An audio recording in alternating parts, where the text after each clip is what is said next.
So in my last video, I said there was going to be a two-part, and actually that was the last yard I did for that day. So that was pretty much the end of that one video. So there was no need for me to do a second part. And I did mention I was going to raffle or do a giveaway of $100 for hitting 500 subscribers. So I'm going to let my son pick a number anywhere from 1 through 500. And you guys just comment whatever number you think he's going to choose. And the person that's closest to it, to his guess, will win the $100. So comment your guess. And then your Cash App or Zelle, one or the other. I have both. So do a Cash App or Zelle, your username. And then whoever gets closest to his number, I'll Zelle you guys $100. And I'll do it by this week or next. Give me a week from now. I'll do it. And then I got a comment in my last video asking if I can do an update of my Scag, because the comment said to just do a follow-up, a review after how many hours. And I actually just hit 400 hours. So let me see if you guys can see it. So 415.20. So after a year, this week I hit 400 hours. And this is my go-to mower. So I do have a backup. The backup is a 48-inch, but it doesn't have the wheels. And that one has the Hurricane mulch kit. This one has I think it's called OCDE mulch kit, and I think the E is for like electrical or electronic mulching kit. So overall, same thing. Like, this was such a game changer for me, just because I went from like a riding lawnmower to heavy duty commercial grade level mower. And I highly recommend getting the wheels. As you guys can see in the back, I'm having issues with my trailer, so I went to Tractor Supply and I rented it for the day for like $25. But anyways, definitely recommend getting the wheels. The wheels was like an additional like $1,600 to $1,800. But that's one less thing I never have to worry about, any like rough terrains or getting a flat. And it's definitely worth it. It does kind of like tear up the grass a little bit more than the regular tires. So you just gotta practice turning and whatnot. But again, definitely recommend it. So overall, this mower was about 15,000, close to 15,000 with the interest. And if you have like decent interest, I think I got this at 2% interest. So once I pay it back, I would be paying $800 to the bank for letting me borrow pretty much the money. So $800 to pretty much operate a $15,000 mower, like makes like, it's common sense, right? Like, why wouldn't you do it? And you're able to upcharge, you're able to increase your prices because you're offering commercial grade level services. And you're able to target like specific clients. You can kind of eliminate the $30 to $40 clients and kind of like focus. In my area is anywhere from like 60 to 85 for bi-weekly services. And that's just that my area is a little oversaturated, just because there are a lot of lawn care guys that do charge $40 in my area. But my minimum for small little cookie cutter yards is $55, which I do have a few of those. And those normally take me like 10-15 minutes. But this one has the EFI, EFI 37 horsepower. The only issues that I've had, I've taken it twice back to the dealership because you guys can see right here, I had like an oil leak. And it happened twice, so they fixed it, and it happened again, and I took it back. And I haven't had any issues for about 3 months maybe. Other than that, when I first got it, like the check engine came on, and I don't really know what was causing that issue, but I took it back. And that's one of the pros of when you do buy a mower from a dealership. It comes with a 2-year warranty. That's what my local dealer offers. So for every little thing, I take it back because I know it's covered under warranty, and they don't charge me unless it's my fault, right? So that's one of the cons, was that oil leak. The other one, do not get this mulching kit.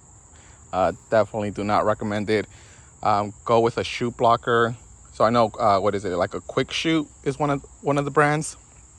And the other one is a grass flap. So definitely go for a shoot blocker. Don't go for this guy.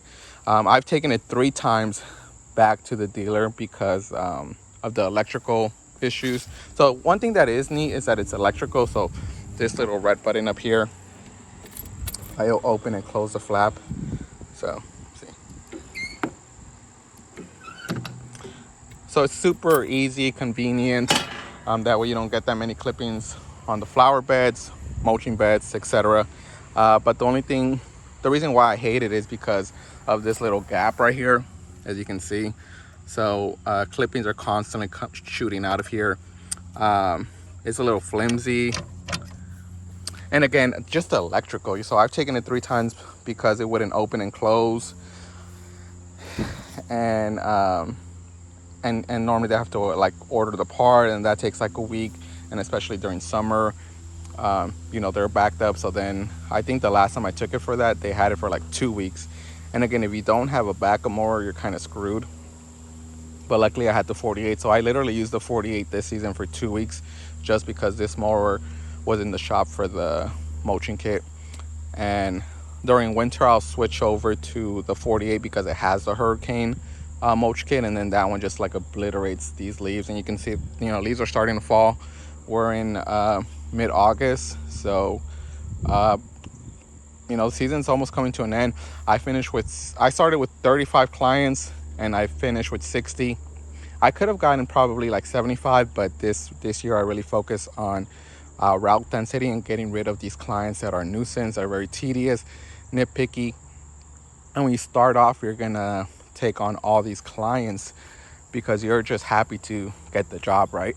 And then sooner or later you're gonna realize, oh, now I know why no one wants these clients, because they're nitpicky. They want you to do more. And these clients normally don't want to pay a premium, even though you're doing more than you should, right? And sooner or later, you're going to get rid of these clients. And your first year, those are all the clients you're going to get. Some people, it's because you're so new, you're just going to take any job that comes your way. But build your foundation. And that's what I did my first year. I built my foundation with some good clients, but mainly bad clients, right? But it brought consistent income.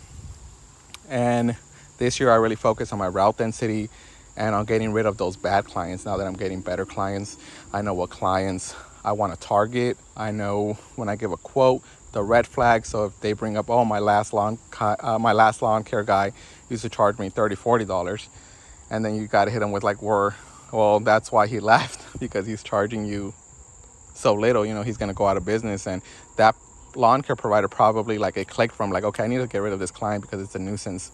And then sooner or later you'll be able to kind of like you'll be able to see and feel the red flags, and then just trust your gut. Don't go for those clients. But if it's your first year, you just gotta deal with it, unfortunately. Because you want the job, right? So just bite your tongue, and then eventually sooner or later you'll be able to get rid of those clients. And that's what I did.